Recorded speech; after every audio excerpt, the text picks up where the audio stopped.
시간이 다 돼서 저희 오늘 세미나 시작해 보도록 하겠습니다. 네, 반갑습니다. 안녕하세요. 네, 오늘 금요일이고 또 날씨도 너무 좋은데 이렇게 또 세미나 저희 회사까지 또 찾아와 주셔서 너무 감사드리고요. 저는 패스트 캠퍼스의 대표를 맡고 있는 신혜동이라고 합니다.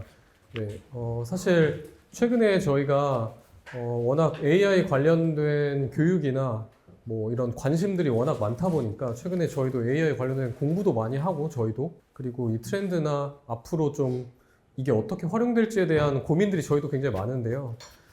그래서 저희가 좀 연사님들이랑 강의도 만들고 이야기도 하다 보니까 좀 이런 이야기들을 저희끼리만 좀 아는 것보다도 이제 강의라는 건 좀 아무래도 좀 형식과 뭐 이론이나 프로젝트 중심으로 가르쳐 드리는 내용들이다 보니까 좀 트렌드나 여러 가지 좀 더 캐주얼한 이야기를 하기에는 좀 적합하진 않아요. 그래서 이런 세미나들을 통해서 그런 지식들을 조금 알려드리려는 목적에서 그런 세미나를 좀 저희가 처음 개최하게 되었고, 그 가장 첫 번째 연사님으로서 사실 개발자로서도 굉장한 많은 경험 갖고 계시고 또 AI 관련해서도 누구보다도 빠르게 또 디깅을 하고 계신 진중님께서 지금 저희가 강의 함께 하고 계시기도 하지만 이런 내용들을 커버해 주시기에 뭐 정말 한국에서 가장 잘 알고 계신 분이라고 해도 과언이 아니기 때문에 오늘 이런 자리를 만들었고, 네, 뭐 제 소개와 이 취지는 여기서 마무리하고 바로 좀 자리에 모셔서 저희가 한 20분 내외의 이야기 한번 듣고 나머지 한 3, 40분은 Q&A 형태로 좀 진행해 보도록 하겠습니다. 일단 박수로 맞아주시면 감사하겠습니다. 네. 네, 여기 앉아주시면 됩니다. 안녕하세요. 네, 잘 들리시죠? 반갑습니다. 네, 그러면은 뭐 앉아서 하셔도 되고요. 네. 서서 편하신 대로 해주시면 됩니다. 네. 네. 이거 보셔야 되니까 아무래도 네. 제가 그 주제를 굉장히 어그로를 엄청 끄는 주제를 이제 해가지고 친절을 많이 하신 것 같은데 일단 당연히 뭐 많이들 관심을 가지시긴 할 거라서 최근에 많이들 이야기하는 거라서 주제를 가지고 와봤고요. 근데 아까 대표님이 인사하신 분들 몇 분 이렇게 어떤 분이신지 소개해 주셨는데 오늘 오신 분들 대부분 이거랑 관련이 없으신 분들이더라고요. 그러니까 개발자 아닌 게 아니라 되게 앞으로도 별로 계속 쭉 잘 하실 분들 그런 분들이셔가지고 뭐 필요는 없으실 수도 있지만 한번 시작해 보도록 하겠습니다. 최근에 이거 들어보셨을 거예요. 데빈이라는 이제 소프트웨어 개발자가 최근에 나왔습니다. 이게 어떤 회사에서 발표한 내용인데 지금까지는 코드 그냥 단일 태스크 정도만 수정하거나 아니면 뭐 그 코드를 제안하거나 이 정도만 했는데 데빈 같은 경우는 엔드투엔드로 애플리케이션 레벨까지 다 개발하는 소프트웨어고 이거 같은 경우는 전체 레포지토리에서 어떤 부분을 개선할지 뭐 이런 것까지 다 파악해서 사람들한테 개발자들하고 디스커션해서 어떤 걸 고칠지 뭐 이런 것까지 다 만들어주는 그런 이제 그 소프트웨어거든요. 그리고 어버크에 올라온 실제 어버크는 미국에 있는 그 프리랜서들 외주하는 사이트인데 거기 있는 실제 업무들도 뭐 수행하는 정도로 잘 했다고 합니다. 그리고 심지어 이제 이 회사에서는 이제 데빈을 채용하세요 이렇게 말했을 정도로 데빈을 사용하세요가 아니라 데빈을 채용하세요라고 얘기를 한 거예요. 소프트웨어 엔지니어라는 거죠. 인공지능 그 정도로 제가 자신 있게 내보낸 거고 그리고 최근에 며칠 전에도 대단한 이슈가 있었어요. 이게 실제 뭐 사실인지 아닌지는 아직 밝혀지진 않았지만 이 데빈이라는 거를 오픈소스로 구현하기 위한 오픈 데빈이라는 프로젝트가 있습니다. 근데 오픈 데빈이라는 프로젝트에 갑자기 어떤 그 데빈 코그니션이라는 아이가 PR을 올린 거예요. 저 데빈이 그 데빈이거든요. 위에 있는 그 데빈. 근데 그 데빈이 이제 오픈소스 데빈의 이슈를 보고 이거를 이렇게 고치면 되겠다라고 코드를 수정해서 PR을 올립니다. 그리고 그걸 머지가 됐어요. 이게 뭐냐면 AI 소프트웨어 개발자가 AI 소프트웨어 개발자를 수정하고 개선하고 있다는 얘기죠. 뭐 그러면 이제 진짜로 AI를 만들고 AI 개발자를 만든 우리 개발자들은 진짜로 자면할 것인가? 이거에 대한 이제 고민이 있지만 그리고 이제 지금 이제 단순한 자동화를 넘어서 소프트웨어가 전체 개발을 주도하는 AI 시대로 다 접어들고 있는데 문제는 이게 1년 만에 이루어졌다는 거죠. 왜 사실 작년만 해도 우리가 뭐 물론 이제 코파일럿이 나온 거는 재작년 이제 중반 정도여가지고 저 같은 경우는 그때부터 쓰기는 했지만 실제로 이 AI 뭐 어시스턴트를 받고 있기 시작하신 분들은 아마 1년도 안 됐을 거예요 대부분. 근데 1년 만에 이제 소프트웨어를 완성하는 거 단계까지 왔다는 거죠. 엄청 급격하게 빨라지고 있는 거죠. 그래서 개발자 자면할까? 당연하지만 이제 그렇진 않습니다. 그렇지 않다고 생각하고요. 개발자의 역할이 그냥 진화하는 거다라고 생각을 합니다. 이제 개발자가 이제 그 코드를 작성하는 역할에서 AI 개발자와 함께 이제 협업해서 앞으로 개발을 해나가는 역할을 하게 될 거고, AI 개발자를 관리하는 역할을 주로 하게 될 거다, 이런 얘기를 이렇게 될 거라고 예상을 하고요. 그런 이제 것이 왜 그렇게 생각을 했냐라고 생각했을 때, 제가 소프트웨어 기술 발전을 쭉 이제 살펴보니 그렇게 될 것 같다라고 제가 생각하는 거고, 저는 뭐 어떤 기술이 어떻게 발전할까 뭐 이런 거를 생각할 때 좀 역사를 좀 보고 그 다음 단계를 어떻게 할까 이렇게 생각하는 버릇이 있어가지고, 그런 습관이 있어가지고 그런 것들을 조금 이제 보여드리려고 가지고 왔습니다. 일단 소프트웨어 기술 발전은 전부 그냥 추상화와 자동화를 발전하는 거에 있다고 봐도 과언이 아니죠. 그냥 추상화 자동화를 계속 더 추상화된 걸 더 추상화하고, 자동화한 걸 더 자동화하고, 자동화한 걸 더 자동화하는 그 과정이 전부, 그냥 단순하게 보면 그 과정이 전부 소프트웨어 개발의 발전입니다. 추상화는 간단하게 그렇죠. 소스 100줄이 필요한 거를 한 줄로 가능하게 한 게 그냥 추상화입니다. 추상하고, 시간 효율화를 하고 이제 인지 부하를 최소함으로써 더 빨리 효율적으로 만들어내는 게 추상화죠. 물론 이제 되게 깊게 들어가고 자세하게 얘기하면 아니라고 얘기하는 것도 많이 있지만 단순하게 보면 이렇다는 얘기고요. 사실 이제 제가 여기 계신 분들이 좀 되게 전문가 분들이 많이 오셔가지고 말씀드리는 건데, 여기 있는 몇 년대 몇 년대 이거는 정확하게 특정한 연도를 말하기 어려워가지고 대충 갖고 온 거긴 해요. 참고해 주시고요. 일단 첫 번째는 이제 절차적 프로그래밍이 시작됩니다. 이제 기계어 대신에 약간 좀 더 고급 언어를 사용하게 되죠. 이 고급 언어를 사용하게 됨으로 인해서 누구나 다 개발을 할 수 있게 됩니다. 지금 뭐 옛날 20년 전에 누구나 다 개발을 할 수 있다라고 생각을 안 하겠지만, 사실은 이제 기계어에서 뭐 어셈블리어 나오고 이제 C어 나올 때쯤이면 진짜 이제 누구나 개발을 할 수 있게 된 상태가 온 거예요. 객체 지향형 프로그램이 나오면서 이제 좀 더 현실색을 더 직관적으로 모델링함으로 인해서 좀 더 복잡한 문제들을 쉽게 해결할 수 있게 됩니다. 그리고 컴포넌트 기반의 개발을 통해서 이제 기존에 있던 라이브러리나 프레임워크를 이용해서 좀 더 쉽게 개발할 수 있게 되고 또 빠르게 개발할 수 있게 되죠. 그리고 클라우드 컴퓨팅을 통해서 예전에는 다 뭐 여기 계신 분들 중에 한 절반은 아실 것 같은데, 옛날에는 뭐 이제 서버 이제 뭐 무슨 웹 서비스 한다 그러면 이제 서버 사서 이제 IDC 가서 꽂아 넣고 이것까지 다 했었단 말이에요. 근데 지금은 그럴 필요 없잖아요. 그렇게 만들어준 건데, 이것도 역시 누구나 다 쉽게 그걸 할 수 있게 된 거죠. 옛날에 뭐 서버 설치하면, 저는 옛날에 하나의 말씀을 드리자면, 서버 그 비용을 아끼려고 그 IDC에 가면은 이 렉이라고 해서 서버를 넣는 공간이 있는데, 그거를 절반을 줄이려고 합판에다가 위에다가 CPU 꽂고 해가지고 한 공간을 2개로 쓸 수 있게 만들고 그런 짓을 했어요. 구글도 그랬다고 하거든요. 근데 지금 우리 그럴 필요 없잖아요. 그냥 클라우드 서비스 중에서 제일 싼 거, 스팟 인스턴스 이런 거 찾으면 되잖아요. 그렇게 이제 누구나 할 수 있게 됐다. 더 쉽게, 더 많은 사람들이 할 수 있게 됐죠. 자동화도 마찬가지입니다. 자동화 같은 경우도 이제 아까는 100줄을 한 줄로 하는 건데 100번 할 일을 한 번에 끝내는 그런 일이죠. 이것도 역시 이제 시간 효율화를 하고 오류 발생을 최소화하고 그런 일들입니다. 자동화 같은 경우는 이제 컴파일러부터 시작을 합니다. 고급 프로그래밍 언어를 이제 그 기계어로 바꾸는 그런 이제 작업을 하고, 그 다음에 ID, 지금은 뭐 다 그냥 ID 쓰지만 예전엔 저 어렸을 때만 해도 뭐 그냥 이제 에디터에다가 쓰고 그렇게 하고서 이제 그 컴파일 따로 하고 뭐 디버깅 따로 하고 링킹 따로 하고 뭐 다 따로 했었는데, 지금 IDE에서 그냥 버튼 누르면 다 뭐 테스트도 다 하고 뭐 지가 알아서 다 하잖아요. 이렇게 이제 자동으로 된 거고, 그리고 디버깅하고 뭐 컴파일하고 링킹하고 이걸 다 배웠어야 되는데 그냥 배울 필요 없어요. 그냥 하면 돼요. 그러니까 이제 누구나 다 할 수 있죠. 누구나 다 할 수 있게 됩니다. 그리고 2000년대에는 이제 지속적인 통합, 지속적인 배포, CI/CD라고 하죠. 이거를 통해서 이제 오류를 최소화하는 거예요. 그리고 자동화를 배포를 자동화함으로 해서 더 효율화하는 거죠. 그러면 이제 배포하는 과정이 빨라지고 오류를 더 적게 할 수 있기 때문에 더 그 과정에서 디버깅하는 과정을 더 줄여주고 그렇게 하게 되고, 인프라스트럭처도 마찬가지로 이제 서버도 뭐 배포할 때 막 구성을 또 따로 하는, 클라우드라고 하더라도 막 구성도 따로 하고 뭐도 하고 막 해야 되는데, 그냥 이제 명령 한 줄 치면은 막 수백 개의 서버의 구성이 쫙 자동으로 되는 그런 상태까지 왔죠. 이것도 그냥 한 명이 만들어 놓으면 우리 개발자들 다 그냥 쓰는 거예요. 지금 데브옵스가 하는 일이 그런 거잖아요. 데브옵스 개발하신 분들, SRE 분들이 그냥 이제 서버 배포하는 그런 스크립트를 만들어 놓으면 개발자분들은 클릭하면 그냥 가는 그런 형식으로 돼서 인프라라는 게 뭔지 몰라도 개발할 수 있게 됩니다. 그래서 소프트웨어 기술 발전은 기본적으로 개발의 효율화를 하는 겁니다. 그거를 하기 위한 목적은 개발 속도를 가속하기 위함이죠. 그리고 개발을 자동화합니다. 이건 또 목적은 개발 속도를 가속하기 위함이에요. 그리고 개발 속도가 가속됨으로 인해서 그리고 개발이 효율화됨으로 인해서 개발이 하는 방법이 또 대중화돼요. 그럼으로 인해서 또 개발 속도가 가속이 돼요.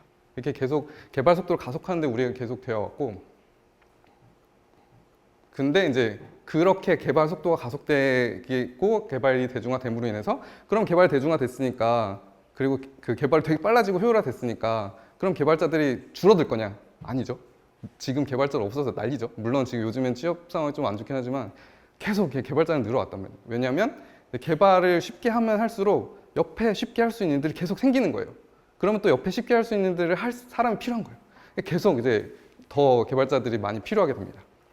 그리고 이제 추상화 자동, AI를 통해서 추상화 자동화하는 게 이제 궁극적인 추상화 자동화가 되는데, 이제 첫 번째 추상화는 우리가 자연어로 프로그래밍을 할 수 있게 됨으로써, 그리고 이제 AI가 이제 자연어로 말한 거를 뒤에서 뭐 이제 디버깅도 하고 코드도 만들고 배포도 하고 다 하면서 그냥 모든 게 다 추상화되죠. 이게 궁극적으로 되고, 자동화 역시 우리가 코드 일부 작성, 뭐 컴포넌트 작성, 뭐 서버 인프라struk처 이렇게 독립적으로 잘게 하던 거를 전체적으로 통합해서 개발하고 그걸 다 배포하고 관리하는 것까지 다 하게 되면 이제 추상화 자동화까지 다 되는 거죠. 뭐 얼마 전까지만 해도 뭐 이렇게 되겠나 그랬는데 지금은 이렇게 된다라고 얘기하면 이견이 있는 사람은 아무도 없죠. 다 될 거라고 생각하죠. 그리고 이제 지금 이제 2020년 올해까지는 코딩 어시스턴트라는 이름을 썼었는데, 이제는 이제 소프트웨어 개발자라는 단어가까지 나오게 될 정도로 급격하게 막 빨라지게 됩니다.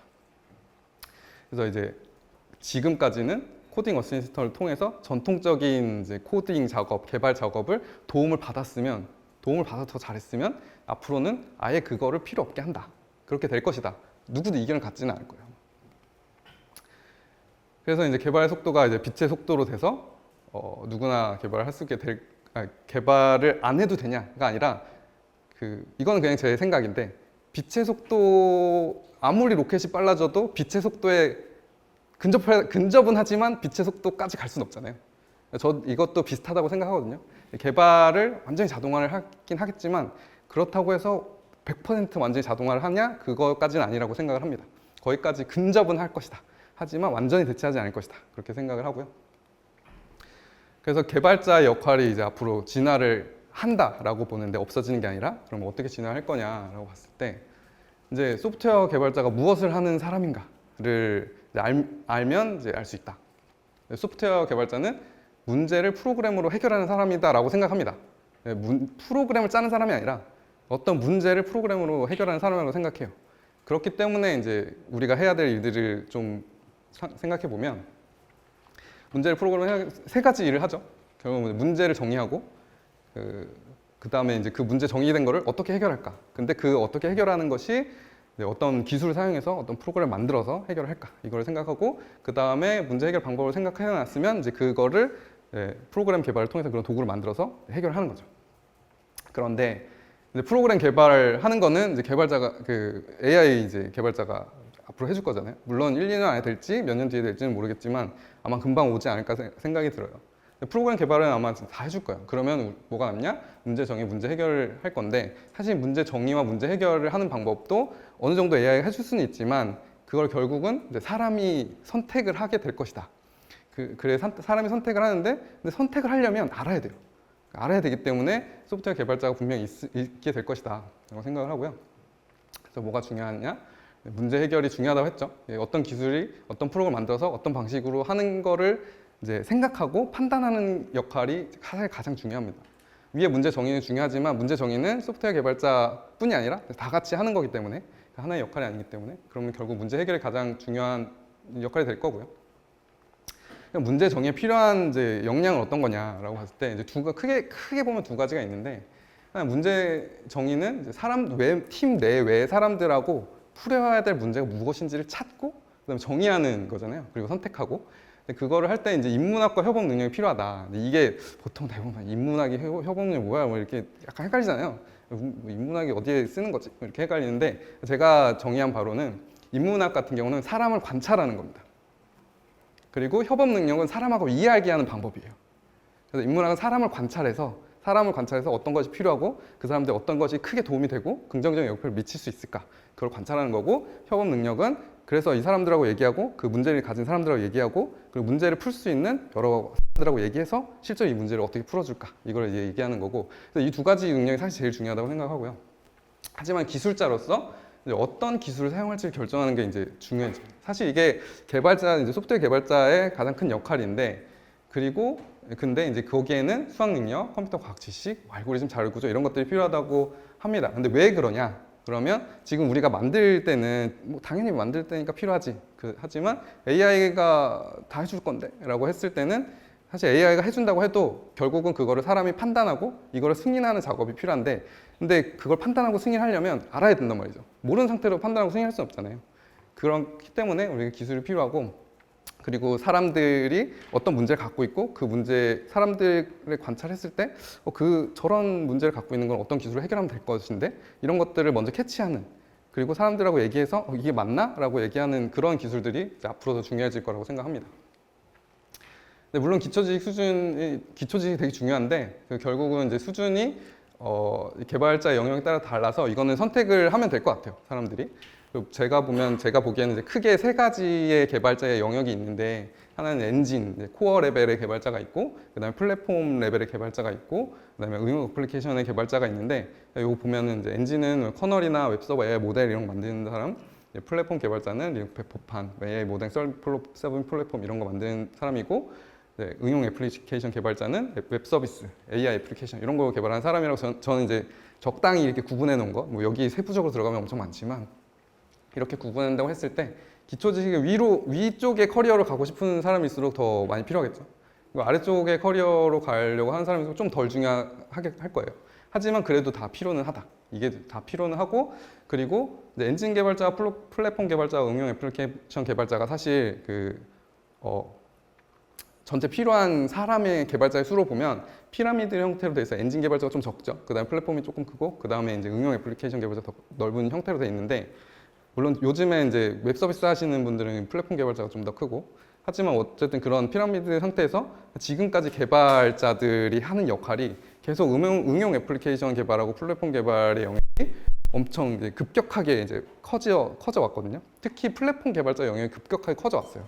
근데 이제는 AI로 인해서 이제 응용 애플리케이션 개발자 영역이 급격히 커질 겁니다. 그렇게 돼서 이쪽에 개발자가 더 개발해야 되는 영역이 엄청나게 많아지는 거기 때문에 없어진다가 아니라 기존에 하던 영역에 있어서 더해진다라고 보면 될 것 같아요. 불을 피우는 법을 알아야지 이제 요리를 할 수 있죠. 그러니까 우리는 기술을 알아야 되고, 그리고 스스로 레시피를 만들 수 있어야지 셰프가 될 수 있기 때문에 셰프가 직접 요리를 하지 않잖아요. 하지만 알아야 되는 것처럼 개발자도 그렇다라고 생각하고요. 간단하게 이제 예를 들어보면 이런 예를 들어볼 수 있는데, 이거는 이제 데이터 분석에서 간단하게 설명하려고 데이터 분석을 갖고 왔는데, 우리 진행 중인 프로젝트에서 고객 세분화를 하려고 하는데 어떤 알고리즘 쓰면 될까라고 물어봤을 때 이제 뭐 챗봇이 이렇게 대답하죠. 뭐 K 평균 클러스터링이나 계층적 클러스터링 사용하면 됩니다라고 사용하면 좋을 것 같다 이렇게 얘기를 하면 알아야 되잖아요. 이걸 모르면 뭐 해야 되나 말아야 되나 모를 거잖아요. 그렇기 때문에 알아야 된다. 그리고 알면 뭐 그 두 가지를 복합해서 쓰면 어때라거나 이런 식으로 제안하고, 그걸 챗봇하고 이제 AI하고 같이 협업을 해서 좋은 방법을 알아내고, 그 다음에 AI 승인하면 그걸 실행하는 이런 과정을 거치게 될 것이기 때문에 그 앞에 있는 작업을 할 수 있는 사람들이 필요하다. 근데 그 사람들이 하드 스킬을 엄청나게 필요한 것보다는 좀 기초 지식이 더 많이 필요한 거죠.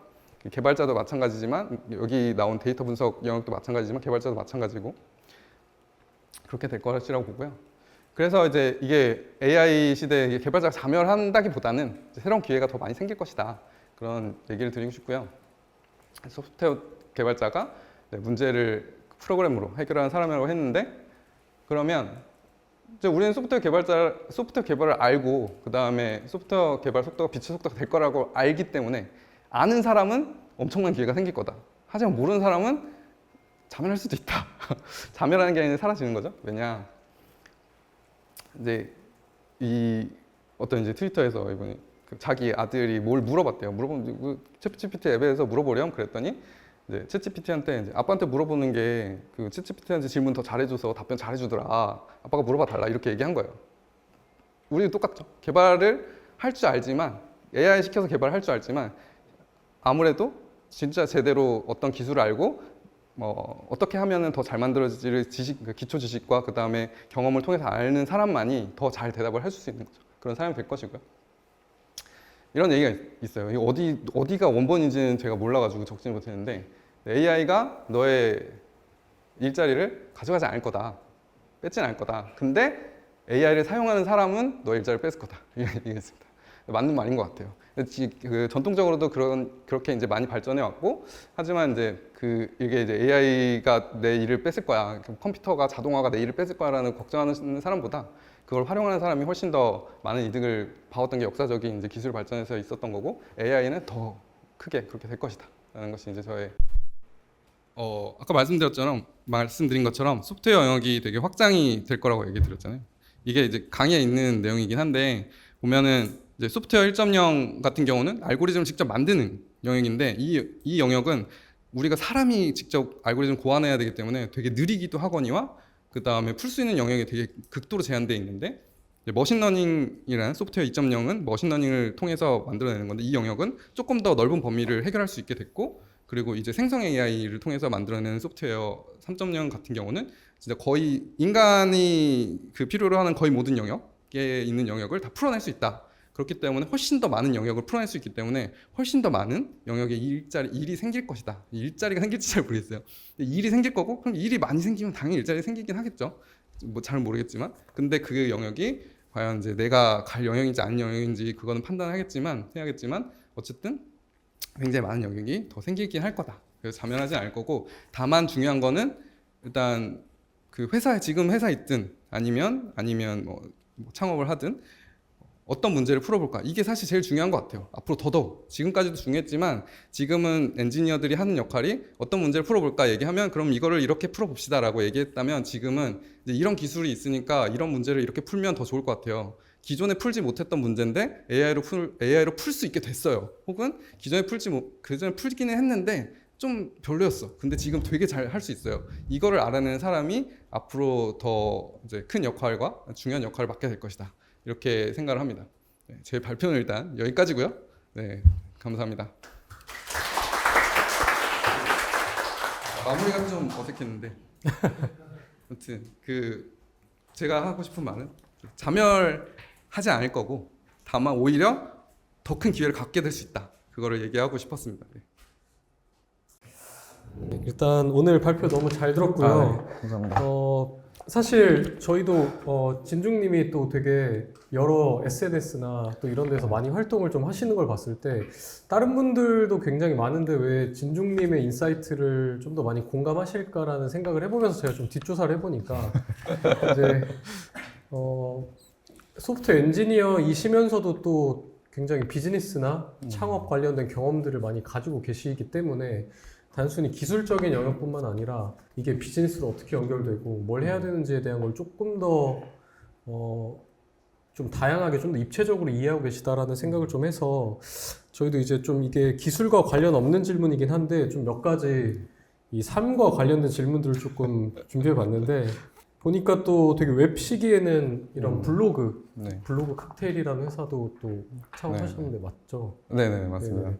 보니까 그런 웹 시기에는 블로그 그리고 또 아이폰 나왔을 때는 또 관련된 앱도 굉장히 빠르게 내셨던 걸로 알고 있는데 뭔가 이런 것들을 플랫폼이 나올 때 좀 바로 뛰어 들어야겠다는 생각을 원래 하시는 편인지 원래 그런 도전 정신이 좀 어떤 거에서 좀 나오시는 건지 좀 궁금하긴 했습니다. 일단은 이제 제가 새로운 거를 굉장히 좋아하는 편이기는 하고요. 그리고 두 번째는 이제 엄청나게 많은 정보를 이제 수집을 하는 이제 습관이 들어있고 그 중에서 선택을 하긴 합니다. 선택을 해서 뭐든지 다 뛰어드는 거 아니고 선택하고 제가 사실 그 AI를 뛰어들 시점에 이제 블록체인과 VR도 그때 관심 세 가지 중에서 어떤 거를 먼저 해야 할까 고민했고 그 중에 AI를 선택을 한 거긴 하거든요. 그런 식으로 이제 생각을 한 것도 있고 그리고 해보자는 모르잖아요. 일단 하는 거죠. 해야지 알기 때문에 그래서 이제 하고 그리고 빠르게 이거 아닌 것 같다 그러면 아니고 이제 괜찮을 것 같다라고 하면 이제 계속하고 계속 하는 거를 이제 알게 되시는 것 같아요. 네. 근데 또 제가 개발자분들 많이 만나 뵙다 보면 또 기존에 내가 원래 하던 필드나 내가 원래 하던 직무나 비즈니스 산업의 전문성들이 있는데 이걸 또 버리고 새롭게 가는 게 비교적 좀 연차가 낮은 개발자분들이 이게 좀 운신의 폭이 좀 되게 쉬운 것 같은데 또 연차가 쌓이다 보면 또 그게 쉽지 않으신 분들이 많은 것 같았는데 또 진중님은 이게 또 연차와 상관없이 또 새로운 도전을 되게 여러 가지 하셨던 것 같은데 그런 거에 대한 좀 걱정은 없으셨나요? 일단 걱정을 해본 적은 없지 않진 않은데 있다는 얘기죠. 있긴 있는데 그 제가 뭐 소프트웨어 개발자, 엔지니어라고 했을 때는 그냥 있으면 뭐 퇴화할 수밖에 없잖아요.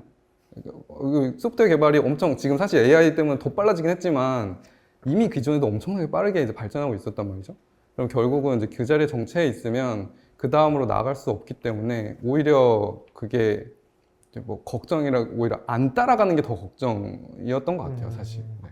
그 AI 중에서도 보니까 과거에 창업하셨던 것들도 좀 컨텐츠, 블로그 그리고 뭐 야놀자나 원티드에서도 이런 컨텐츠 관련된 서비스들을 많이 만드셨는데 뭐 특별히 좀 더 그쪽을 더 선호하시고 많이 더 파보시는 이유나 뭐 그런 걸 더 좋아하시는 그런 배경이 좀 있으신가요?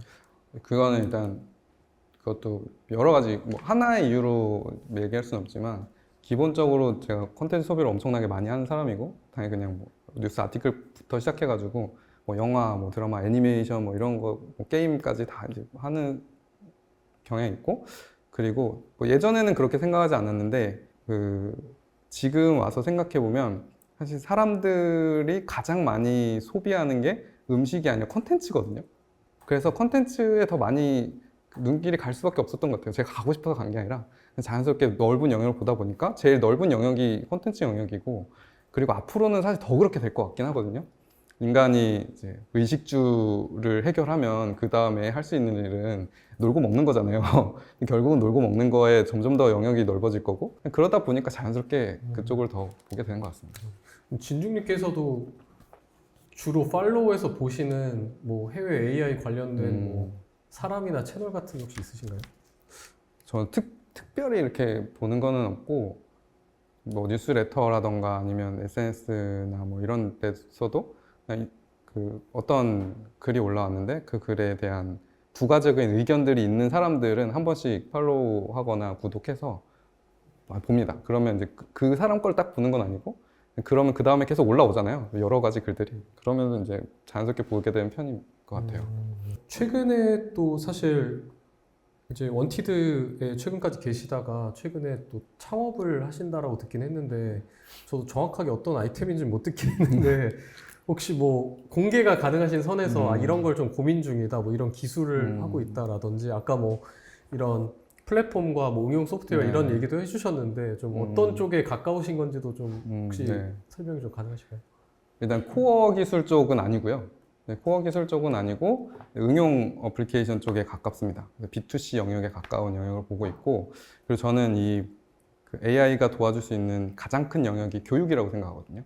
그래서 교육 쪽에 가까운 일을 좀 생각해 보고 있어요. 근데 교육이라고 하는 게 우리가 생각하는 뭐 이런 패스트 캠퍼스 이런 교육도 있지만 사람 이제 회사 들어가면 온보딩 하는 것도 온보딩 교육이죠. 뭐 영업사원들 영업하는 거 가르치는 것도 교육이고 세상의 거의 모든 것이 사실 절반은 교육이거든요. 근데 그 중에 어떤 것이 뭐 재밌을까 뭐 이런 것들 보고 있고 근데 그 아이템을 정확하게 선정하지 아직 그렇게는 못했는데요. 그 이유는 기술이 너무 빨리 발전하고 있기 때문에 약간 좀 보고 있는 중이기는 해요. 제가 하고 싶어하는 것은 기술들을 여러 개를 조합해서 새로운 가치를 만들어낼 수 있는 사용자들에게 새로운 경험을 줄 수 있는 게 무엇일까를 좀 고민하고 있는데 기술이 너무 빨리 발전해가지고 한 내년 정도 되면은 지금 생각하는 거가 그냥 너무 쉽게 될 수도 있겠다. 그래서 그 기술의 속도를 좀 보고 있는 중입니다. 네, 알겠습니다. 근데 아까도 그 뭔가 새로운 거 무조건 도전을 좀 해보신다라고 하셨는데 AI 쪽으로 완전 좀 더 포커스 해야겠다라고 생각하시게 된 뭐 물론 원래도 또 관심을 두시고 계속 딥러닝이나 이런 쪽도 학습하셨던 것도 너무 잘 알고 있지만 뭔가 완전 나와서 창업까지 해야겠다라고 하거나 아니면 이쪽으로 완전 투신하시게 된 어떤 계기나 모멘텀이나 뭐 챗GPT가 딱 나왔을 때라든지 좀 그런 충격을 받았거나 하신 게 네. 있다면 또 어떤 사건이 좀 있으셨었나요? 일단은 제가 AI를 깊게 파야겠다고 생각했던 거는 알파고 때긴 했어요. 알파고 때 알파고를 보고서 사실 그 전까지는 머신러닝이라는 걸 잘 몰랐거든요. 거의 그냥 모른다고 거의 모르다시피 했어요. 근데 알파고 나오고 나서 이거를 내가 공부하지 않으면 앞으로 내 미래는 없겠다. 그 생각을 하고 회사를 휴직하고 한 3개월 공부를 했어요. 공부를 하고 그러고서 이제 그걸 가지고 운 좋게 이제 책을 내고 그다음에 네이버 들어가서 연구를 하고 이런 식으로 AI 그때부터 했고 지금 이제 나와서 창업을 해야겠다고 생각한 거는 사실 우리의 역사에 굉장히 큰 모멘텀이 여러 개 있었는데 그 중에 컴퓨터의 발전에 PC가 나오고 인터넷이 나오고 모바일이 나오고 그 다음에 AI라고 생각하거든요. 이 네 개의 과정을 거쳤을 때 그 과정마다 엄청나게 큰 기회들이 하나씩 생긴 거예요. 근데 지금 그때잖아요. 저는 그때라고 생각하거든요. 그래서 제가 뭐 실패할 수도 있겠지만 일단 시도는 해봐야겠다. 그래서 일단 지금 나와서 한번 생각을 해보고 있는 중입니다. 아, 네, 알겠습니다. 사실 질문들이 좀 더 있긴 했는데 그 중간중간에 발표 때 좀 많이 커버를 해주셔서 조금 다른 질문 드리면 아까 굉장히 빠르게 또 변화하기 때문에 올해 만든 게 또 내년이 되면 되게 평범해질 수 있다라는 말씀을 주셨는데 뭐 최근 한 한두 달 새에 가장 좀 그럼에도 불구하고 제일 좀 주목하고 계신 기술이나 뭐 툴이나 프레임워크나 혹은 뭐 눈여겨보셨던 회사나 서비스 이런 게 있었다면 좀 어떤 게 좀 떠오르시나요? 일단 그 기술 자체로 봤을 때는 제가 생각했던 것보다 동영상하고 음악 생성하는 기술이 훨씬 빠르게 올라오고 있어요. 저는 올해 말 정도는 돼야지 올라올 수 있을 거라고 생각했던 수준이 지금 막 올라오고 있거든요. 그래서 그게 좀 빠르게 올라오고 있다는 생각이 좀 들고, 그리고 온 디바이스에서 인프러스 하는 거 이게 조금 빨리 올라오고 있고, 기술적으로 봤을 때는 그렇고요. 그리고 이제 저 플랫폼적으로 봤을 때는, 플랫폼이나 기술 개발적으로 봤을 때는 그 노코드 영역이 좀 빨리 올라오고 있는 것 같아요. 노코드라고 하면 뭐 그냥 완전히 그 코드를 내가 짜지 않아도 돼 이 정도 수준이 예전에는 좀 어려웠는데 이제는 벌써 가능해졌다 그 정도 수준이고, 그게 이제 프론트엔드에서는 그렇고 백엔드에서는 이미 거의 개발하지 않고도 만들 수 있는 정도 수준까지 많이 올라왔기 때문에 이걸 조합해서 사용하는 게 좀 앞으로 개발하는 거에 좀 많은 영향을 미칠 수 있을 거다라고 생각해서 어떻게 하면 최대한 코드를 덜 쓰고 개발을 안정적으로 할 수 있을까를 지금 이제 좀 보는 기술 중에 하나긴 합니다. 네네네, 알겠습니다. 그 아까 그 모바일이라는 거 다음에 AI라는 말씀을 해주셨는데 사실 모바일 때도 보면은 생태계를 깐 어떻게 보면 애플이나 안드로이드 같은 생태계들이 있었고 그 위에 또 앱을 만드시는 분들이 있었고 또 거기에서 또 뭐 O2O를 통해서 또 셀러나 네네. 뭐 여러 플랫폼에서 사고 파는 돈을 버는 구조들이 생겼는데 지금 향후에 뭔가 새로운 창업이나 아이템이나 서비스를 만들 때 일단 시기상 올해는 이런 게 좀 돈이 될 것 같고 내년은 이런 게 돈이 될 것 같아요. 그냥 소위 좀 더 네. 비즈니스적으로 봤을 때 저희는 사실 또 이제 AI 교육이 또 돈이 된다고 생각하고 저희도 근데 워낙 관심이 크니까 교육도 하나의 영역이라고 저희도 보고 있는데 혹시 진중님께서 보시는 이런 걸 뭐 내가 하고 있진 않지만 네. 혹은 이런 걸 해야 될 것 같다고 보시는 게 좀 더 구체적으로 있으신가요? 그런 거 있으면 저를 좀 알려주시면 참고해서 할 텐데, 일단 아까 말씀드린 사실 이제 모든 게 교육이기 때문에 교육이라고 하기에는 뭐 구체적이지 않으니까 그런 것들은 잘 모르겠고, 근데 이제 작년하고 올해 그거는 있었어요. 작년에 제가 원티드에 있을 때 AI 그 LLM 모델들을 이제 쉽게 통합해서 쓸 수 있는 그런 툴을 만들어서 제공을 하기 위해서 이제 만들고 거기 사업부도 만들어 놓고 이렇게 나왔는데, 그 기존의 역사를 살펴보면 컴퓨터가 처음 나왔을 때 그렇고 인터넷이 처음 나왔을 때 그렇고 그 모바일 아이폰이 처음 나왔을 때 그렇고 그 개발을 쉽게 해줄 수 있는 툴이 처음에 크게 부상을 합니다. 그래서 지금은 이제 AI 개발을 쉽게 해줄 수 있는 툴, 이게 가장 그 좋은 이제 부분이고요. 사실 지금 대부분 이제 투자 받고 있는 부분들이 다 거기에요. 다 그 부분들이고, 이제 그게 이제 지나면 아마 그 올해는 사실 잘 모르겠어요. 이게 속도가 너무 빠르고 빠르다 보니까 잘은 모르겠지만 아마 이게 기술의 속도보다는 이제 회사나 사람들이 이제 적응하는 어댑테이션 되는 그 속도의 문제로 인해서 아마 B2C 서비스는 올해 말인 내년 정도가 돼야지 그게 되긴 할 것 같거든요. 그러면 그때 수준에서 기술이 얼마나 발전할지에 따라서 아마 달라질 걸로 예상이 됩니다. 네네네. 알겠습니다. 그러면 저희가 준비한 질문들은 좀 대부분이고 이제 좀 저희가 오늘 참여하신 분들께서 사전에 좀 주신 질문들 좀 제가 몇 가지 좀 드리도록 할게요. 일단 3년차 개발자이시면서 지금 진중님 LLM 강의를 수강 중이신 분이 해주신 질문인데 일반적으로 똑같은 기능 개발을 했을 때와 프롬프팅 등을 활용해 개발했을 때 효율성 등의 성과를 장단점 비교해 볼 수 있을까요? 그래서 결국 많은 개발들이 넘어갈까요? 라는 질문을 해주셨어요. 일단 수강해 주셔서 감사드리고요. 사실 이건 전제가 잘못됐는데 LLM을 사용해서 아까도 말씀드렸지만 LLM을 사용해서 기존의 거를 더 잘 만들 수 있는 것보다는 LLM을 이용해서 기존에 풀지 못했던 걸 푸는 게 훨씬 더 중요한 이제고 가장 큰 일이 될 거라고 생각을 해요. 그래서 기존의 거 효율화를 하는 거는 기존의 방식이 훨씬 나을 수도 있습니다. 그래서 기존에 풀지 못했던 거를 새로운 방식으로 풀 수 있기 때문에 풀게 된 거를 생각하는 게 더 좋은 방법인 것 같아요. 네네네. 좀 완전 다른 질문이긴 한데 취업 준비생이시라고 써주셨는데 AI 관련해서 수학의 필요성에 대한 이야기들이 많은데 지금 이 시점에서도 수학에 대한 필요성을 많이 느끼시는지 만약에 필요하다면 뭐 어떤 예시와 어떤 맥락에서 그걸 하는 게 필요하다고 생각했는지도 질문이 하나 들어왔습니다. 일단 뭐 아까 말씀드렸듯이 엔진 레벨부터 응용 그 애플리케이션 레벨까지 그 세 가지 정도가 있는데 엔진 레벨을 개발하려면 당연히 필요하죠. 수학 당연히 필요하고 뭐 제가 사실 처음에 그 머신러닝 공부할 때 제일 어려웠던 게 수학적 기반이 약해가지고 책을 봤는데 한 마디도 못 알아듣겠는 거예요. 진짜로 한 마디도 못 알아듣겨가지고 정말 말 그대로 검은 것은 글자고 흰 것은 종이 정말로 그랬거든요. 근데 그거를 이제 끌어올리느라고 엄청 고생을 했는데 그게 없으면은 아예 시작부터 할 수 없다. 그리고 두 번째 그냥 응용 애플리케이션 개발하려고 하도 뭐 비고 노테이션이 왜 비고 노테이션이 있고 알고리즘을 뭐 효율을 판단하는데 그게 왜 필요한가, 그게 어떤 의미를 갖는가를 모르면 초급 개발자 이상이 될 수가 없습니다. 네. 근데 그거를 프로그래밍에 쓰냐? 그렇진 않거든요. 그러니까 이 알고리즘이 혹은 저런 방식이 어떻게 효율적이고 이게 효율을 어떻게 좀 뭐 더 빠르게 할 거냐, 메모를 더 많이 쓰게 할 거냐 이런 것들을 알아야 그 다음에 더 고급 레벨의 문제를 풀 수 있기 때문에 당연히 그것만 봐도 필요한 거라고 봅니다. 네. 비고 이야기를 못 알아듣으셨다. 그럼 빨리 가서 수학 공부를 하셔야 됩니다. 네. 이거는 조금 시리어스한 질문이긴 한데요.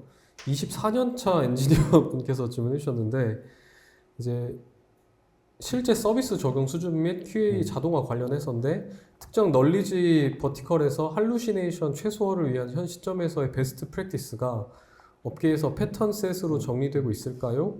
이러한 부분이 서비스 QA에는 어떻게 사용되고 있을까요? 라는 질문을 주셨는데 실제 많은 방법론이 나오고 이거를 쓰면 다 돼요 라고 하는 것들이 나오지만 제가 이제 해보면 결국 도메인마다 그 다음에 어떤 종류냐마다 태스크냐마다 다 다르기 때문에 지금에 와서는 아직까지는 베스트 프랙티스는 없는 것 같아요. 앞으로도 없을 거라고 생각해요. 왜냐면 이게 사실 소프트웨어 1.0, 2.0, 3.0 얘기했듯이 1.0, 2.0에는 좀 분야가 좀 명확했는데 지금 이제 분야가 워낙 넓어지니까 오히려 더 베스트 프랙티스가 생기기가 좀 어려울 것 같긴 하다라는 생각이 들긴 하고요. 다만 단순한 FAQ를 챗봇으로 쓴다라고 했을 때는 그런 걸 만든다라고 했을 때는 우리가 결국은 이제 사용자의 질문을 받고 그걸 답변하고 그거를 축적해서 사용자한테 내보내주는 거잖아요.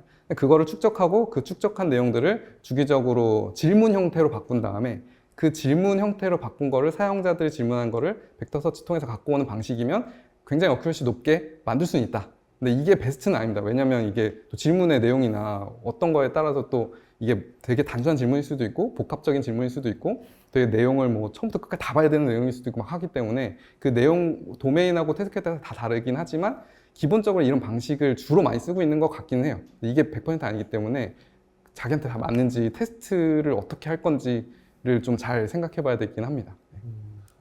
근데 뒤에 조금 다시 앞으로 돌아가서 수학 관련된 거에서 좀 추가로 여쭤볼 게 있는데, 사실 이 질문 드리다 보니까, 뭐, 이게 또 이미 내가 개발자로 일하고 계신 분들 입장에서는 수학을 조금 추가로 공부한다는 게 필요할 수도 있는데, 취업 준비생이거나 아니면은 뭐, 20살에 컴퓨터공학과를 이제 뭐, 진학했다거나, 혹은 뭐 고등학교 2학년으로 돌아간다거나, 더 예전으로 돌아가서 소프트웨어 개발자가 되는 걸 지금 공부하는 시점으로 만약에 진중님께서 돌아가신다면, 아까 뭐 수학도 말씀해 주셨지만 뭐 지금의 원래 개발자들이 공부해오던 그 지식들 똑같이 해야 될지 아니면 좀 다르게 공부를 해야 될 거라고 생각하시는지 좀 궁금해요.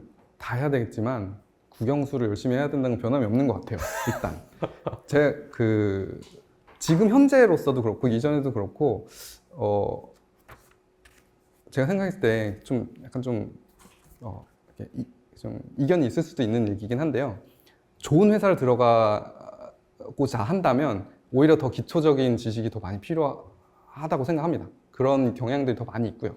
작은 회사일수록 지금 빨리 개발을 해야 돼가 많고, 좋은 회사일수록 더 문제를 제대로 풀거나 혹은 어려운 문제를 풀어야 돼가 많기 때문에 좋은 회사를 더 가고 싶다라고 한다면 그렇다면 더 기초지식이 많이 필요하고, 그런 회사에서는 그런 기초적인 질문을 오히려 더 많이 합니다.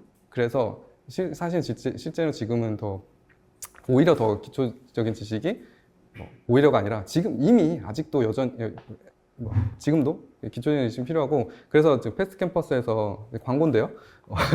이거 말고 프론트 엔지니어 말고 CS 기초 가르쳐 주시는 강의를 내신다고 하시길래 이런 게 있어야 된다라고 말씀드리고, 제가 커리큘럼도 한번 보고 싶다, 봐주고 싶다 이렇게 얘기했을 정도로 정말 중요한데 사람들이 안 보거든요. 사람들이 많이 안 팔리죠. 그게 진짜 중요한데 그걸 잘 모르는 게 좀 너무 안타깝다는 생각이 듭니다. 네, 저도 좀 안타깝긴 합니다. 저도.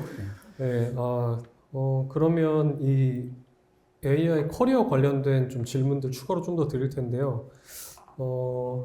아까 좀 발표에서 좀 커버를 어느 정도 해주시긴 했는데, 그래서 지금 생산성을 높이기 위해 막연하게 활용을 잘하는 사람이 되어야 할 것 같은데, 나중에 결국에는 LLM이라는 기술 자체를 공부해야 될 수도 있을까요?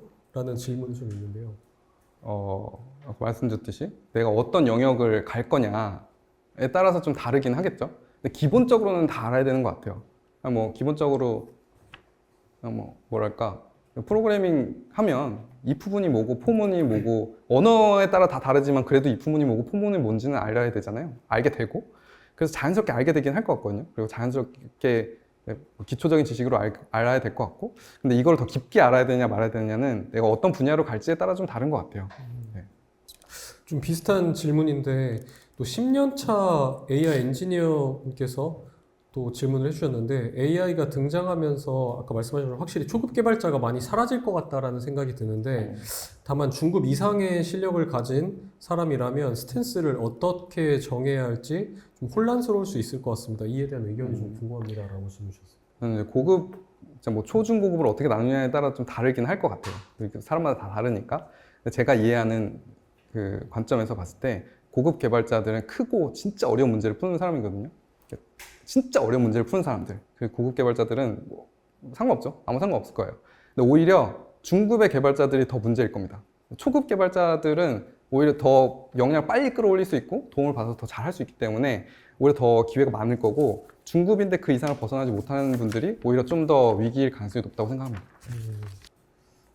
좀 재밌는 질문이기도 하고 요즘 많이들 궁금해하실 것 같은데, 이 챗GPT API를 통해서 개발하는 서비스와 자체적으로 뭔가 LLM을 개발해서 하는 것, 두 방식을 각각 어떤 상황에서 어떻게 이용하는 것이 좋을지, 그리고 회사 입장에서 좀 어떻게 활용되는 건지 좀 궁금하다라고 질문 주셨어요. 일단은 첫 번째로는 처음부터 완벽하게 만들 수 없기 때문에 API를 먼저 만들어서 이걸 사용자한테 서비스를 하고 진짜 사람들이 원하는 서비스다, 잘 된다라고 했을 때 그때 자체 모델 만들 거를 고민해도 될 것 같아요. 물론 진짜 완전히 격리된 서비스를 만들어야 된다라고 하면 자기 모델 만들 수 있지만, 일단은 API를 만들고 잘 되면 그때 가서 자기 거 만드는 게 고민하는 게 좋을 것 같고요.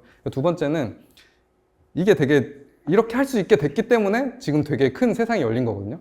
이전에는 재작년까지만 해도 직접 머신러닝 모델을 만들어서 해야 되니까 엄청나게 많은 리소스가 들고 엄청나게 오랜 기간이 들었기 때문에 못했던 건데, 이제는 할 수 있게 된 거잖아요. 근데 굳이 그거를 새로 처음부터 만들어서 해야 될까라고 생각하면 아니죠. 지금 예전에 못했던 건 지금 할 수 있게 된 거기 때문에 API 영역을 먼저 만들고 그 다음에 나중에 하는 게 훨씬 더 좋은 방법이라고 생각합니다. 네, 좀 마무리 질문인데요. 이제 랭체인을 학습 중인 1년차 개발자분께서 질문해 주셨는데 지금 굉장히 AI 붐으로서 AI 쪽 개발자로 입문하려는 사람들에게 현실적인 한마디, 뭔가 뼈 때리는 소리를 한마디 해달라고 하신 것 같은데 뭔가 이렇게 하면 안 된다라든지 뭐 이런 거 좀 현실적인 충고를 하나 하신다면 뭐 어떤 말씀을 좀 주실 수 있을까요? 요즘에 이제 랭체인하고 뭐 DS파이라던가 뭐 여러 가지 최근에 막 이런 것들이 있는데 이런 걸 공부하면 안 됩니다. 제가 생각하기에는 물론 이걸 이제 쓰고 이제 프로토타입 만들고 뭐 이런 건데 이걸 공부한다고 하면 안 되는 거죠. LLM이 어떤 건지 정확하게 알고 프롬프트 엔지니어링 어떻게 하는 건지 정확하게 알고 그리고 그걸 연결해서 어떤 걸 할 수 있는지 알고 그리고 머신러닝 모델이 왜 이걸 할 수 있는지를 알면 랭체인은 그냥 쓰면 되는 거잖아요. 이걸 공부하면 안 된다. 랭체인은 DS파이를 공부하겠습니다 하면 이제 안 된다. 그거를 공부하는 게 아니라 진짜 근본적인 걸 공부하고 얘는 그냥 쓰는 것 중에 하나라고 생각하는 그런 사고방식이 좀 필요한 것 같습니다. 지금 물론 대부분 이제 취업하시는 분들이나 1, 2년차 분들은 그런 게 더 중요하게 느껴지시긴 할 거예요. 왜냐면 지금 막 해야 되니까. 하지만 그거는 오히려 더 먼 미래를 볼 수 없기 때문에 조금 더 뭐 한 4, 5년, 5, 6년만 봐도 지금 기초 기술을 익혀야지 그 다음에 랭체인 몇 년이나 가겠어요. 오래 가지 않을 거잖아요. 않을 것 같아요. 네. 물론 그거 계속 쓰는 사람도 있겠죠. 그리고 뭐 뒤에 랭퓨즈라든가 이런 것들이 뒤에 있고 막 이러니까 그런 것들 이제 쓰긴 하겠지만 그거는 계속 나오고 계속 바뀌고 프론트엔드 개발만 해도 뭐 넥스트JS 나온 지 얼마 안 됐잖아요. 뭐 그런 것도 있고 계속 바뀔 거기 때문에 그거보다 사실 이 앞쪽에 있는 거 먼저 배우는 게 4, 5년, 5, 6년 생각하면 10년 생각하면 훨씬 중요한 일이다. 이걸 말씀드리고 싶습니다. 알겠습니다. 일단 저희가 준비한 질문은 여기까지인데요. 이제 한 25분 정도라서 한 10분에서 15분 정도 질문 현장에서 주시는 것들 받고 답변 드리는 형태로 진행을 할 텐데 일단 손 들어주시면 먼저 손 들어주신 분 질문 먼저 좀 답변 드리도록 하겠습니다. 혹시 질문 있으신 분 계신가요? 네. 성함이랑 뭐 안녕하세요. 아까 그 수강하는 진중님 그 강의 수강하는 이제 개발자고요. 저는 이태성이라고 합니다. 이제 강연 들었을 때 대빈 얘기도 대표적으로 하고 그런데 저도 이제 관심이 있어가지고 이거 좋다 하는 것들을 직접 모델들을 사용을 해보면 실제로는 뭐 컴퓨팅 파워가 엄청나게 필요해가지고 일반인이 사용할 수 없다거나 또는 실제로는 이제 홍보가 워낙 잘 돼가지고 실제로 해보니까 결과물이 안 좋거나 이런 경우들이 굉장히 많았거든요. 그래서 진짜 현 시점에 어느 정도라고 생각하시는지 그리고 지금 개발자라면은 당장 어떤 것들은 사용하고 있어야 되는지 궁금합니다. 일단 어떤 기술이 나올 때 이걸 바라보는 시각이 사람마다 다 다르잖아요.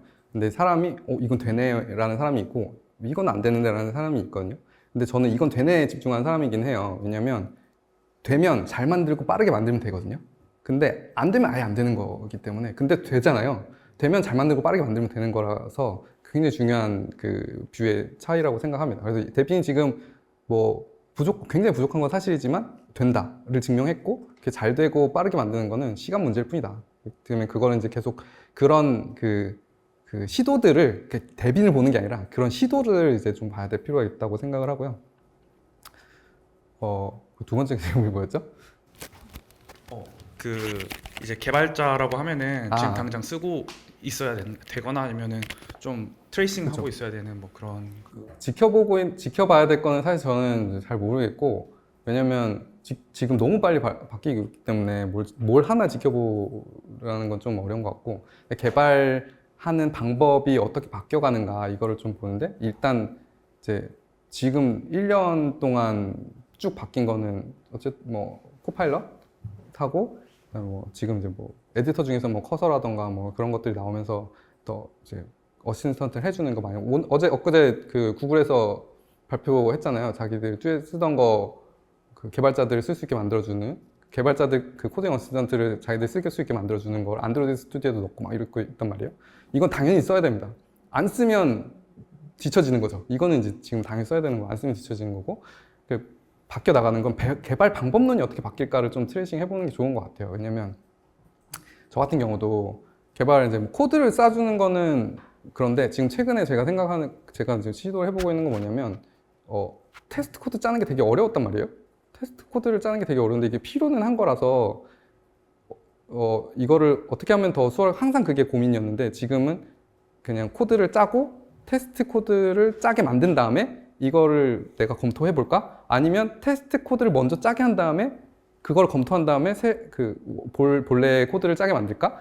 어떤 방법이 더 좋을까? 이거를 지금 고민을 해보고 있거든요. 근데 이런 방식들이 어떻게 바뀔까? 이거를 좀 보는 게 좀 중요한 것 같습니다. 또 질문 있으신 분 손 들어주세요. 네. 저는 매직앤골이라는 회사에 있는 컨텐츠 소장을 맡고 있는 권상윤이라고 합니다. 지금 말씀 잘 들었고요. 특히 그 진중님 말씀해 주시는 그 오늘 강의 내용 중에 오히려 인공지능이 발전하면서 인문학이 중요했다는 말씀에 상당히 많이 동의를 하고 있습니다. 그러면서 이제 저희가 이제 신입 개발자들을 어떤 채용하거나 아니면 그 관련된 교육을 하면서 여러 가지 어려움을 겪고 있는데 우선 그 신입 개발자 분들이 아직은 당장 이제 개발 현장에 나가야 되니까 오히려 이런 LLM이라든가 뭐 AGI 관련된, 뭐 AI 관련된 것들을 소개해주면 이 친구들이 중요하다라고 생각을 하면서도 좀 이런 말 하면 좀 그런데 받아먹으려고 하질 않아요. 그러니까 이럴 때 이 친구들한테 어떠한 멘토링이라든가 어떠한 지식을 전달해야지 좋을지 혹시 고견이 있으시면 한번 말씀해 주시겠습니까? 저는 사실 이게 또 약간 기질적인 게 있어가지고 어떻게 딱 가르치기는 좀 어려운 것 같기는 하더라고요. 저도 보니까. 근데 이게 안 쓰면 망할걸? 이걸 보여주는 게 중요한 것 같아요. 이게 말을 하는 게 아니라 안 쓰면 망할걸? 이걸 보여주는 게 중요한 것 같거든요. 예전에 예전 얘기를 하면 안 되겠다. 하면 안 됐고 제 생각에 약간 뭔가 개발을 시켜놓고 코파일럿 같은 거 이용해가지고 10분 만에 되네? 이렇게 알려주면 깜짝 놀랄 거예요, 아마. 그러면 나의 일자리는 가는 건가? 이렇게 생각할 수도 있잖아요. 근데 그런 어떤 특정 이벤트를 보여주는 게 좀 필요한 것 같기는 하더라고요. 그래서 전에도 이제 어쨌든 저희 팀에 언티즈 때 저희 팀에 이제 코파일럿 사용하는 그 친구와 사용하지 않는 친구가 있었는데 처음에는 그냥 사용하지 않는 친구는 신경을 안 썼어요. 근데 옆에서 코파일럿을 쓰면서 개발하는 걸 옆에서 보거든요. 옆에서 보더니 도저히 안 쓸 수가 없죠. 옆에서 보면 그렇게 해서 계속 이제 쓰게 되고 그랬던 기억은 있습니다.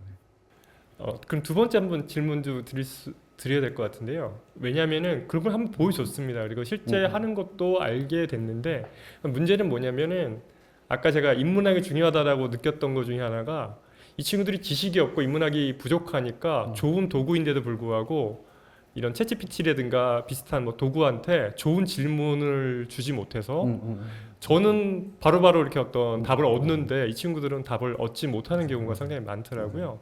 그랬더니 오히려 이 친구들이 좌절을 합니다. 안 쓰려고 그러는 게 더 이렇게 강화된다라고 해야 될까요? 그런 것들을 좀 발견을 해서요. 네, 맞습니다. 그래서 아까 보여드린 것 중에 아빠가 챗GPT한테 물어봐 있잖아요. 그게 이제 거기서 나온 건데 결국은 그게 경험적으로 축적된 사람들이 오히려 더 쉽게 쓸 수 있기는 한 거인 것 같아요. 그것들의 이제 노하우를 알려주는 거는 필요한 것 같은데 사실 저는 좀 약간 나쁜 사람이어가지고 한두 번 해보고 안 될 것 같으면 그냥 포기하거든요. 사실. 근데 그거를 패스트 캠퍼스에서 이제 역할을 해주셔야 된다 라고 말씀드리고 싶습니다. 네, 기대하겠습니다. 알겠습니다. 또 다음 질문 또 해주실 분 손. 지금 이제 강연을 해주시면서 LLM을 이제 많이 사용하는 그냥 당연하듯이 사용하는 이제 개발자에 대한 얘기들을 많이 해주셨는데 지금 부를 때 이제 프롬프트 엔지니어, 뭐 AI 개발자, 뭐 소프트웨어의 개발자 뭐 이렇게 부르는데 이러한 유형의 개발자 정답이 뭐가 있을까요? 이걸 뭐라고 부르면은 딱 좋을까요? 약간 이게 아직은 저도 막 이렇게 아주 명확하게 있는 건 아닌데 저는 그렇게 되지 않을까라고 생각해요. 모든 개발자들이 테스트 할 줄 알아야 되잖아요. 테스트 코드 짤 줄 알아야 되잖아요. 그 테스트 스스로 다 해봐야 된단 말이에요. 근데 테스트 안 하는 사람들이 있어요. 네. 그럼 그 개발자는 그냥 거기서 끝이에요. 계속 그걸 해야 되는데 프롬프트 엔지니어도 마찬가지인 것 같거든요. 프롬프트 엔지니어가 생기는 게 아니라 그걸 할 줄 알아야지 개발자의 역할을 할 수 있게 될 것 같아요. 앞으로 그렇게 될 것 같습니다. 또 질문 있으신 분 계신가요? 네.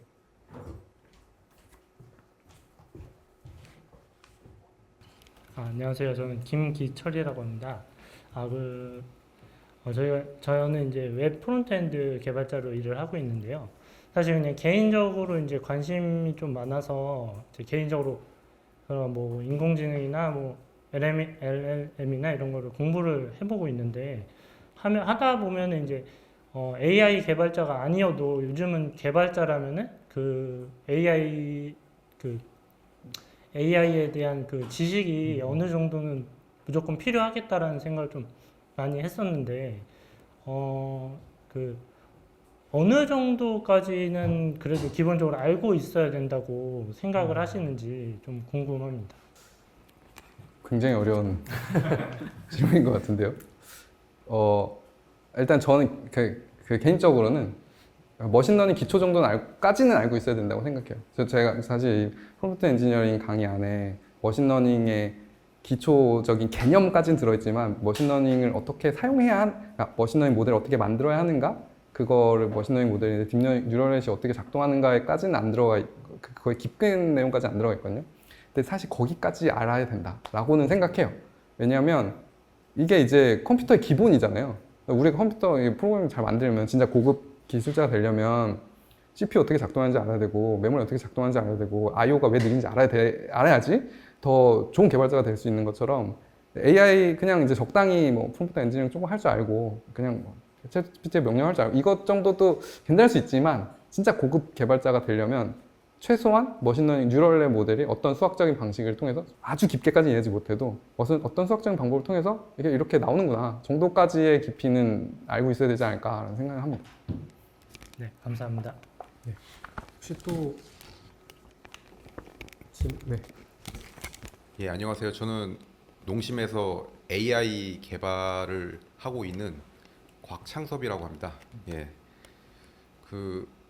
앞에서 다들 좋은 질문 해주셔서 전 좀 캐주얼한 질문을 좀 드리겠습니다. 예. 진중님의 필명이라 그래야 되나? 별명 있잖아요. 저는 그 유래가 참 궁금했거든요. 왜냐면 너무 임팩트가 커갖고 그것 때문에 어떻게 보면 저는 이 강의를 신청했다고 해도 과언이 아닐 정도로 전혀 골이 비지는 않으셨는데 네, 그래서 그 별명에 대한 좀 이야기를 듣고 싶습니다. 저의 한 20 몇 년 전의 결정이 지금 빛을 발하고 있네요. 그때 사실 이제 인터넷이 뭐 이제 진짜 인터넷이 대중화되던 시기에 이제 닉네임을 그전에 쓰던 닉네임이 있었는데 그 다음에 닉네임을 새로 만들어야겠다. 좀 사람들 기억에 남는 이름을 만들어야겠다라고 생각해서 닉네임을 이제 친구랑 같이 하룻밤 밤을 새면서 만들었어요. 근데 그때 이제 어떻게 하면 기억에 남을까? 앞과 뒤가 상반된 단어를 합치면 좋을 것 같다. 그래서 골빈 해커, 벙어리 락커 이런 것들을 만들고 그 중에서 어쨌든 제가 프로그래밍 하는 사람이니까 골빈 해커를 이제 선택했었습니다. 굉장히 또 신선한 질문 감사합니다. 저도 여쭤보고 싶었는데 사실 차마 못 여쭤봤었는데 네. 또 다른 질문 또 마지막 하나 정도만 받을 수 있을 것 같은데 네. 저는 KT에서 보안 진단 담당을 하고 있는 박상우라고 하는데요. 제가 좀 이게 좀 난해한 질문이라서 이걸 드릴까 말까 했는데 지금 다들 그런 기술적인 질문도 좀 하시는 것 같아서 저도 좀 드리려고 하거든요. 그래서 저는 일단 회사에서 그러니까 보안을 위한 AI 모델을 개발을 지금 계획을 하고 있거든요. 그래서 회사 차원에서 그렇게 하고 있는데 그 모델을 개발을 할 때 보통은 데이터가 많이 필요하잖아요. 이제 어떤 모델을 개발할 때. 근데 이제 그런 데이터 마이닝을 뭐 따로 어떤 회사를 섭외해서 그런 보안에 대한 데이터를 가지고 와야 하는지 아니면 내부에 어떤 회사의 데이터를 계속 모아서 그걸 수집을 해서 이제 모델의 파인 튜닝을 하는 방식으로 해야 하는지 그런 방향성이 조금 그러게 좀 고민이 많아서 그런 부분에 대해서 조금 질문 드렸습니다. 굉장히 난해한 질문인데요. 왜냐하면 케바케이기 때문이죠. 사실 이 회사에 충분한 데이터가 있어서 이걸로 할 수 있겠다라고 하면 자기 데이터 이용하면 되고, 하나도 없어요. 그러면 이제 뭐 만들 수도 있고 뭐 그런 건데, 지금 최근에는 이제는 그런 데이터를 그 생성 AI로 만들어내서 그 가상 데이터로 학습시켜서 하는 방법들이 이제 많이 유행하고 있잖아요. 근데 그럼에도 불구하고 초기 데이터는 필요한 거죠. 그 구글에 있는 머신러닝 코스였던가, 머신러닝 뭐 그 방법에 있는 어떤 그 매뉴얼이 있어요. 거기 보면 첫 단문에 뭐라고 써 있냐면, 처음부터 머신러닝 고려하지 말라라고 써 있어요. 처음부터 머신러닝 고려하지 말고 그냥 룰베이스를 만들든 아니면 지금 있는 걸로 어떻게든 만든 다음에 그 다음에 사용자에 내보내고 그 다음에 데이터를 모아서 데이터가 충분히 모아지면 그때 머신러닝 고려해봐라 라고 써 있어요. 그거로 답변을 좀 대신할 수 있지 않을까 싶긴 합니다. 난해합니다. 알겠습니다. 네. 그러면은 오늘 굉장히 또 여러 난해한 질문들 또 잘 답변해 주신 저희 진중님께 박수 한번 좀 부탁드리겠습니다. 감사합니다. 예, 오늘 늦은 시간까지 저희 세미나 함께 해주셔서 감사드리고요. 네, 오늘 AI 세미나 이걸로 마치도록 하고, 또 다음에 저희가 좀 종종 이런 자리를 좀 만들 거기 때문에 또 참여하실 분들은 또 같이 해주시면 너무 감사할 것 같고, 네, 오늘 이걸로 마치도록 하겠습니다. 네, 감사합니다. 감사합니다. 네, 진중님 감사합니다.